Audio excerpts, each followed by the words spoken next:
اعوذ باللہ من الشیطان الرجیم و بسم اللہ الرحمن الرحیم۔ ابھی جب یہ ساری باتیں مکمل ہو چکی ہیں، عاصم شاہ پال بھی آپس میں مل چکے ہیں، تو شاہ پال پوچھ رہا ہے سیف الملوک سے کہ تمہارے ساتھ یہ کیا قضیہ بنا ہے، تم کہاں سے کہاں آ گئے ہو؟ ایسی تو پہلے حالات ہم نے نہ سنے ہیں نہ دیکھے ہیں۔ کی کر ایک قضیہ بنیا بات حجب جسے اوس ملک والٹریون جس دی وان لبزی کسے، یہ کیسے تمہارے ساتھ قصہ بن گیا ہے، مصیبت بن گئی ہے، بہت تعجب کی بات ہے۔ اس ملک کی طرف تم چل پڑے ہو جس کی کسی کو ہوا بھی نہیں ملتی۔ سہ ملوک کیا سن قبلہ تو افسر سلطانہ، لطف عدالت نیکی تیری روشن و جہانہ۔ سہ ملوک شاہپال کی تعریف کر رہے اس لحاظ سے کہ تو افسر پورے جو بادشاہ ہیں ان کا بادشاہ ہے، لطف عدالت نیکی تیری روشن و جہان، تو جو پیار محبت اور تیری نیکی عدل و انصاف ہے، عدالت ہے، کل جہان میں روشن ہے۔ سجن دشمن ہاتھ تو ساڈا ہر دم سر تے جانن، دائم ہوئے اساڈے اتے مہر تیری دا چانن۔ دوست اور دشمن سب تمہارے ہاتھ کو طلبگار ہیں، تم نے ان پہ سر پہ ہاتھ رکھا ہے۔ دائم ہوئے ساڈے اتے مہر تیری دا چانن۔ اللہ تعالیٰ کرے کہ ہمیشہ تیری مہر کا جو چانن ہے، تیری جو محبت ہے وہ دائم کو رہے ہمیشہ ہمارے سر پر۔ کد کسے تی مردی شاہ متھے دی لکھوائی، حق میرے وچ ایویں آہی لکھی قلم خدائی۔ یہ بات بتا رہے ہیں، کد کسے تی مردی شاہ متھے دی لکھوائی، اے بادشاہ کسی کی جو نصیب میں لکھا جا چکا ہے وہ اسے کیسے مٹ سکتا ہے؟ حق میرے وچ ایویں آہی لکھی قلم خدائی، میرے حق میں اللہ کی طرف سے یہ بات لکھی جا چکی تھی جو میں نے یہ قضیے اور مصیبتیں اٹھائی ہیں۔ عمر ادے بن ککھ نہ ہلدا، لکھ کرے کوئی زورے، آپ دے توفیق چلن دی سبو اوس دی ٹورے۔ اس کے امر کے بغیر، اس کی مرضی کے بغیر دنیا میں ایک تیلا تک نہیں ہل سکتا۔ ککھ نہ ہلدا، لکھ کرے کوئی زور، لاکھ کو زور ہے وہ آوری کرے، لیکن اس کے امر کے بغیر، اس کی مرضی کے بغیر ایک تنکا بھی نہیں ہل سکتا۔ آپ دے توفیق چلن دی سبو اس دی ٹورے، خود ہی توفیق دیتا ہے کسی کو چلنے کی، جو کوئی چلتا ہے اسی کی توفیق سے چل رہا ہے۔ نال قضا رضائے باجو چارہ عذر نہ چلدا، عجب نہیں کوئی شہنشاہ ایسا ساڈی گل دا۔ اور جو قضا ہے رضا باجو، نال قضا رضائے باجو، جو قضا اللہ کی طرف سے آ جائے اس پہ کوئی چارہ نہیں چل سکتا۔ عجب نہیں کوئی شہنشاہ ایسا ساڈی گل دا۔ یہ میری بات عجیب نہیں ہے بلکہ یہ بات مکمل ہے کہ اللہ کی دی طرف سے قضا کے آگے، مصیبت کے آگے کوئی چارہ نہیں چل سکتا۔ سن گلاں شاہ پالے تائیں بہت پسندی آئیاں، عقل ہدایت سمجھ حلیمی سچے سخن صفائیاں۔ یہ باتیں جو تھیں جب شاہ پال نے سنی سہ ملوک کی تو اس کو بہت پسند آئی اس کی باتیں، اور وہ اس کی عقل ہدایت سمجھ حلیمی سچے سخن صفائیاں، اور جو سچی باتیں تھیں اور اس کی عقل حلیمی پہ اس نے اس کو بہت صلاحہ، اور اس کی باتوں کو سمجھ گیا کہ بہت ذہین اور حلیم ہے یہ شہزادہ۔ پھر شاہ پال کہا سن بیٹا، سچ کر کھا مینو، کلزم دے سلطانے اگے بہت صلاحیا تینو۔ پھر وہ کہتا ہے سہ ملوک کو شاہ پال کہ تم میری باتوں کو سچ کر کے دکھا، کیونکہ کلزم دے سلطانے اگے بہت صلاح تینو، جو کلزم کا بادشاہ عاصم شاہ ہے اس کے آگے میں نے تمہیں بہت صلاح ہے، تمہاری بہت تعریفیں کی ہیں۔ تد تھی سخن عقل دے پوچھاں، جے تو راس سناویں، منن سچ سلانا میرا ہر ایک دے دل پاویں۔ کہتا ہے اگر میں تجھ سے کچھ عقل کی باتیں پوچھوں تو اگر تو صحیح بتائے تو پھر منن سچ سلانا میرا ہر ایک دے دل پاویں، پھر سب لوگ مان جائیں گے کہ جو میں نے تمہاری تعریف کی ہے یہ بالکل ٹھیک کی ہے، اور ہر دل دے پاویں، تمام تمہیں اچھا جانیں گے۔ سہ ملوک کیا یا حضرت دسو جو فرمانا، جے کوئی سخن بندے دی پوچھو این عنایت جانا۔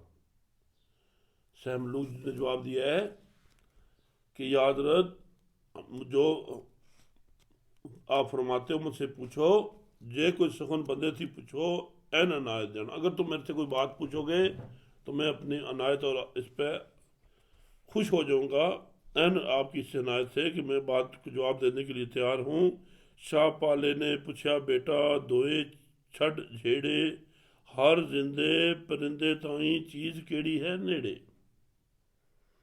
پھر شاہ پال نے اس سے پوچھا ہے کہ اس دنیا جہان میں، اے بیٹا یہ بتا، اس دنیا جہان میں ہر زندے پرندے تائیں چیز کیڑی ہے نیڑے۔ یہ حکمت کے سوال کر رہے شاہ پال بہادر صاحب الملوک سے کہ تم بتا دو کہ اس دنیا جہان میں ہر زندہ اور پرندہ جو زی روح ہے، کون سی چیز ہے جو اس کے سب سے قریب ہے؟ صاحب ملوک جواب دے رہا ہے، صاحب ملوک کے دسیا حضرت نیڑے موت انہاں نوں اچن چیت لیک پل وچ دتے اس جان جنہاں نوں۔ صاحب ملوک جواب دے رہا ہے اس کا کہ سب سے نزدیک جو ہے موت ہے۔ اچن چیت لیک پل وچ دتے اس جان جنہاں نوں، سب سے نزدیک ہر زندے اور پرندے کے موت ہے، اچانک ایک پل میں جان لے لیتا ہے۔ اچن چیت لیک پل وچ دتے اس جان جنہاں نوں، جس کو جان اللہ تعالیٰ نے دی ہے اپنی منشا سے، ایک سیکنڈ ایک پل میں اچن چیت وہ واپس لے لیتا ہے۔ یہ پہلا سوال تھا۔ دوسرا سوال پوچھتا ہے پھر پوچھے کی چیز دراڈی دیواں تے انسانا۔ پہلے تو پوچھا سب سے قریب کون سی ہے، ابھی پوچھ رہا ہے کہ پھر پوچھے کی چیز دراڈی دیواں تے انسانا، اور دیو اور انسانوں کے سب سے دور کون سی چیز ہے یہ بتاؤ۔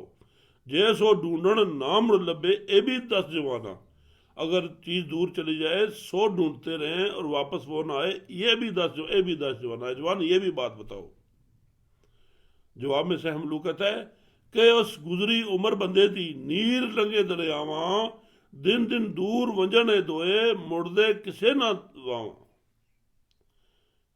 صاحب ملوک جواب دے رہا ہے کہ اس گزری عمر بندے دی، جو عمر انسان کی گزر جائے، یا نیر لنگے دریاواں، یا جو پانی دریا سے بہہ جائے، دن دن دور ونجنے دوئے مردے کسے نہ دواواں، یہ دن دن دور ہی جاتے ہیں، یہ واپس نہیں آ سکتے۔ تیسرا سوال پوچھتا ہے پوچھیوس کیڑی چیز پیاری ساری خلق جہانا، دسیس عمر جوانی والی نہ پوچھیوس کیڑی چیز پیاری ساری خلق جہانی، دسیس عمر جوانی والی نالے ہے زندگانی۔ اس کا سوال یہ تھا کہ یہ بتاؤ کہ سب سے پیاری چیز دنیا جان میں کون سی ہے؟ جواب ہے دسیس عمر جوانی والی نالے ہے زندگانی۔ سب سے پیاری چیز ایک جوانی کی عمر ہے اور یہ زندگی ہے۔ پھر سوال کرتا ہے پھر پوچھو جو نفس دراندہ نہ ہی جان رکھاندہ، کون شخص و دس سانو عقل تیرا آزماندہ۔ پھر سے پوچھ رہا ہے پھر پوچھو جو نفس دراندہ نہ ہی جان رکھاندہ، کون شخص و دس سانو عقل تیرا آزماندہ۔ کہتا ہے جو انسان کا نفس ہے، دڑ کے اندر ہے، جو جان ہے، وہ کیسے نظر آئے گا؟ کون شخص وہ 10 سانو عقل تیرا آزمانا، وہ کیسے ہے، کیسے کوئی ہے، اس کی بھی مجھے مثال دے۔ دسیو شہن شاہ او ہے صادق صبح نورانی، نالے توبہ رخ بہشتی رکھدہ اے نشانی۔ جواب دیتا ہے شہنشاہ اے شہنشاہ وہ ہے صادق صبح نورانی، وہ صادق صبح نورانی ہے جو نظر نہیں آتی، وجود اس کا کوئی نہیں ہے لیکن ہر جگہ پھیل جاتی ہے، ہر کے لیے روشن ہے۔ نالے توبہ رخ بہشتی رکھدہ اے نشانی، پھر جو ایک توبہ رخ ہے جو بہشت کا ہے، جو جنت کا ایک درخت ہے، اس کو بھی یہ نشانی ہے کہ وہ بھی ہر جگہ پہنچ جاتا ہے۔ جیسے صبح صادق ہر جگہ پہنچ جاتی ہے، سورج چڑھتے ہی ہر جگہ روشنی آ جاتی ہے، اسی طرح ایک توبہ رخ بھی ہے جس کی جو بہشت میں ہر گھر کے اوپر اس کا سایہ ہوگا، سب بہشتی اس دا سایہ ہر دروازے ڈالی، ایڈ فراخی بخشی اسنو آپ خداوند والی۔ بہشت کا جتنے گھر ہوں گے، توبہ رخ کا اس پہ سایہ ہوگا، اس کی ڈالی ہر جگہ موجود ہوگی، ایڈ فراخی بخشی اسنو آپ خداوند والی۔ اتنی بڑی فراخی جو اتنا بڑا وہ ہے، اس کو اللہ پاک نے خود بخشا ہے توبہ رخ کو اور صبح صادق کو۔ پھر پوچھو جے دنیا ہوتے اس دی کی نشانی، پھر پوچھتا ہے جنت میں تو بتا رہے ہو، تو دنیا میں اس کی کیا نشانی ہے؟ پھر پوچھو جے دنیا اتے استی کی نشانی دسیس سورج جوت اسندی ہر ارتھا مکانی. کہتا ہے کہ جس طرح سورج کی روشنی ہر جگہ لگ جاتی ہے دنیا میں، اسی طرح توبہ رخ کی بھی ڈالی ہر گھر میں پہنچ جاتی ہے. ایک ہی سورج نکلتا ہے اور ہر گھر میں وہ روشنی کر دیتا ہے. یہ مثال ہے توبہ رخ کی. پھر پوچھو یہ دنیا اندر بہت زندہ یا موئے. پھر پوچھتا ہے کہ اس دنیا میں زندہ لوگ بہت ہیں یا مرے ہوئے زیادہ ہیں. سوال کر رہا ہے. پھر پوچھو یہ دنیا اندر بہت زندہ یا موئے. دسیس ہوئے جتنے شاہ، دسیس موئے جتنے شاہ زندے کتوں ہوئے. کہتا ہے بادشاہ سلامت جتنے لوگ مر چکے ہیں زندے اتنے کدھر ہو سکتے ہیں؟ زندے کتوں ہوئے؟ زندے تو نہیں ہو سکتے. بہت زیادہ مخلوق مر چکی ہے اس سے پہلے. جو دنیا تے پیدا ہویا ہر کوئی موت راحت، مردے کہن بہت اس گل نو کرو کیا جماعت. کہتے جو دنیا میں پیدا ہو گیا وہ موت رہا تو اس نے مرنا ہے. فانی کل نفس ذائقۃ الموت. اس میں کوئی دوسری بات نہیں ہے کہ جو آیا اس نے چلے جانا ہے. پھر پوچھو سا آبادی بوتی یا بوتی ویرانی. سوال کر رہا ہے کہ دنیا میں پھر پوچھو آبادی بوتی یا بوتی ویرانی. اس دنیا میں آبادی بہت زیادہ ہے یا ویرانی بہت زیادہ ہے؟ جواب دیتا ہے اے آبادی بے بنیادی دسیو سرم زکانی. کہہ رہا ہے کہ یہ جو آبادی ہے اس کی تو بنیاد ہی نہیں ہے. اے آبادی بے بنیادی دسیو سرم زکانی. اس دنیا میں جو آبادی ہے اس کی کوئی بنیاد نہیں ہے. ویرانی حق ہے. یہ آبادی بے بنیادی دسیو سرم. حق کی رمز یہ بتائی ہے کہ اس دنیا کی کوئی بنیاد نہیں ہے. پھر پوچھو سے عالم متے مرد بہوں یا نارا. پھر سوال کرتا ہے کہ دنیا میں عورتیں بہت ہیں یا مرد بہت ہیں. پھر پوچھو سے عالم متے مرد بہوں یا نارا. دسیس مرداں نالو نارا بہت بے انت شمارا. جواب دے رہا ہے کہ جو مردوں سے عورتوں بہت زیادہ اور بے انت اور بے شمار ہیں عورتیں، مرد کم ہیں. آگے پھر بتا رہا ہے کہ جو ناری دی تابہ ہوئے سو بھی ناری گنیے قد ناری دی نال صلاح مردانے پڑ جنے. دوسری بات یہ بتا رہا ہے جو ناری جو عورتوں کے تابع ہو گئے ہیں وہ عورتوں میں گنے جاتے ہیں. قد ناری دی نال صلاح مردانے پڑ جنے. قد کسی عورت کی صلاح کے ساتھ کسی مرد نے کسی جگہ کو فتح کیا ہے. ناری کہن انہوں نے حضرت جنہ طلب بہشتی مرد محبت رب دی والے رڑے چلاون کی تھی. ناری ان کو کہتے ہیں کہ جو ہر وقت جنت کی بہشت میں لگے رہتے ہیں. مرد محبت رب دی والے رڑے چلاون. جو اللہ تعالیٰ کی محبت کرنے والے ہیں ان کو کسی چیز کی پرواہ نہیں ہے، کسی بہشت کی بھی طلب نہیں ہے. وہ اللہ کے رستے میں اسی طرح چلے جاتے ہیں جیسے عاشق کشتی چلا کے دریا عبور کر رہا ہے. اوہ جیسے مرد محبت کتو نظری آون ناری جے لکھ چج دسالن اپنے سنگ رلاون. کہتے ہیں کہ ایسے مرد کہاں سے نظر آ جائیں ابھی کہ جن کو ناری جے لکھ چج دسالن اپنے ساتھ، جو عورتیں ان کو لاکھ باتیں بتائیں اور اپنے ساتھ ملانے کی کوشش کریں. پھر پوچھو جے سخنا وچوں سخن کیڑا ہے بہتر. کہتا ہے کہ جو باتیں دنیا میں ہم کرتے ہیں پھر پوچھو جے سخنا وچوں سخن کیڑا ہے بہتر. سب سے زیادہ سخن، سب سے زیادہ جو بات ہے وہ کون سی اچھی ہے؟ دسیس کارن حق دے جیڑا کہیے سچ برابر. کہتا ہے کہ دنیا میں جو حق اور سچ کی بات کہہ دے اس سے بڑا سخن کوئی نہیں ہے، اس سے بڑی بات کوئی نہیں ہے. کہ دنیا میں جو حق کی بات کہے وہی سب سے بڑا سخن ہے، وہی سب سے بڑی بات ہے جو انسان سچ کرے، سچ کہے. پھر پوچھو جے سبنا وچوں کھانا خوشتر کیڑا. پھر پوچھ رہا ہے کہ دنیا میں جان میں جتنے خوراک ہے کھانا ہے ان میں سب سے بہتر کون سا ہے؟ کہ اس بے ریا ہوئے گا پاک شبے تھی جیڑا. کہتا ہے کہ جو کھانا، جو دنیا میں کھانا بے ریا ہوئے گا اس میں کوئی ریا اور شک و شبہ نہیں ہوگا. کہ اس بے ریا ہوئے گا پاک شبے تھی جیڑا، جس میں کوئی شبہ نہیں ہے وہ بے ریا ہوگا. جو حلال کا رکمہ ہے اس سے زیادہ بہتر اور خوشتر کھانا کوئی نہیں ہے. پوچھو نیندر چنگی کیڑی دسی شاہ نگینے. پھر کہتا ہے شاہ نگینے بڑا اس کے بھی جو اس باتیں سن کے اچھے جواب سن کے اس پہ خوش ہو کے کہتا ہے پچھس نیندر چنگی کیڑی دسی شاہ نگینے دسیس جے کوئی سوندا شاہ چھڑ بخلاں دکھ کینے. کہتا ہے کہ اگر کوئی دنیا جان سے بخل بخیلی اور دکھ کینے چھوڑ کے سوئے گا اسی کی نیندر سب سے بہتر ہے. کھرے جواب سنے جد شاہ لولو ہوئے شادی. جب یہ سچے جواب اور اچھے جواب اس نے سنے کھرے جواب سنے جد شاہ لولو ہوئے شادی شہزادے دی عزت کی تھی حدوں بہت زیادی. جب اس نے یہ صاف جواب اس کے سنے اور تمام سچ باتیں اس کو جواب سے ہوا تو اس کو لولو ہوئے شادی اس کے لولو میں اس کے انگ میں خوشی ہوئی ہے. شہزادے دی عزت کی تھی ادو بہت زیادہ. اور اب اس نے اس کے شہزادے کی عزت احترام ابھی حد سے زیادہ شروع کیا ہے. ہاشم شاہ نو آکھن لگا ویکھاں رکھ نگائیں. ہاشم شاہ کو کہتا ہے دیکھو نظر سے اس کو دیکھو. ہاشم شاہ نو آکھن لگا ویکھاں رکھ نگائیں سہ تعریفاں لائق بندہ ہے گا ہے کہ نہیں.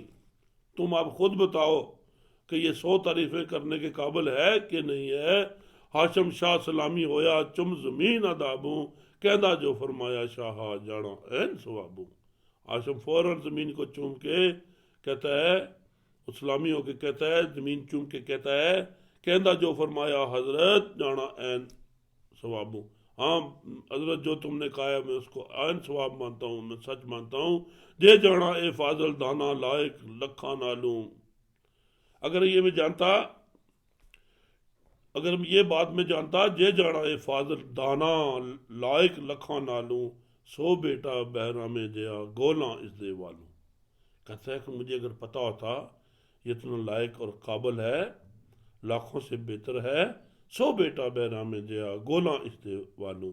میں اب ایک بہرام نہیں 100 اپنا بیٹا بہرام جیسا ہوتا تو اس کے وال پہ ایک پہ قربان کر دیتا. میں جاتا کوئی آدم ہوسی بے وفا ایانا اے کوئی سب نے صفتاں کامل ہر ایک دے من بانا. میں نے تو یہ سمجھا تھا کوئی آدمی ہوگا بے وفا اور نادان ہوگا کوئی سب نے صفتیں کامل ہر ایک دے بنوا. تو یہ سب صفتوں کا مالک ہے اور ہر ایک دل میں یہ بھا گیا ہے اس نے گھر بنا لیا ہے. لائق تخت سلیما والے اسکندر دے تاجے اونا وانگ سنبھالے اے ہو سب دھرتی دے راجے. کہتا ہے یہ جو اس قابل ہے کہ حضرت سلیمان علیہ السلام نے جو تخت سنبھالا تھا اور اسکندر نے جو تاج پہنا تھا اونا وانگ سنبھالے اے ہو سب دھرتی دے راجے. کہتا ہے یہ انہوں کی طرح ہی تمام دھرتی کا یہ کاروبار سنبھال لے گا. ہاشم شاہ دے اس انصافوں شاہ پالے دل کھلا خوشی ہزاراں وانگ بہاراں باغ مراداں پھلا.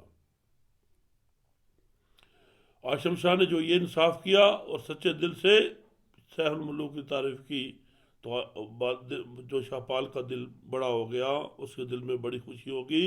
خوشی ہزاراں وانگ بہاراں باغ مرادوں پھلا. اور اس نے ہزاروں خوشیاں کی اور اس کے جو باغ مراد کا جو باغ تھا وہ بھی کھل گیا. ہاشم نو فرماون لگا دوست نہیں سر تیرے مار ونجن فرزند جنہ دے جگر کپاون بیرے. ہاشم نو کہتا ہے کہ نہیں میں تیرے سر پہ کوئی دوست نہیں دیتا ہوں. میں سمجھتا ہوں مر ونجن فرزند جنہ دے جگر کپاون بیرے. جن کے فرزند جو ہیں وہ مر جاتے ہیں ان کے جگر ہمیشہ ان کی یاد میں جلتے ہیں. غم بیٹے دے جھلا کی تھیوں تاں دودھ نال نہ آزمایا نہیں حقیقت اس دی سمجھی نہ جٹ کول بہایا. تمہیں اپنے بیٹے کے غم نے پاگل کر دیا تھا. غم بیٹے دے جھلا کی تو تاں دودھ نہ آزمایا نہیں حقیقت اس دی سمجھی نہ جٹ کول بہایا. تمہیں اپنے بیٹے کے غم نے پاگل کر دیا تھا.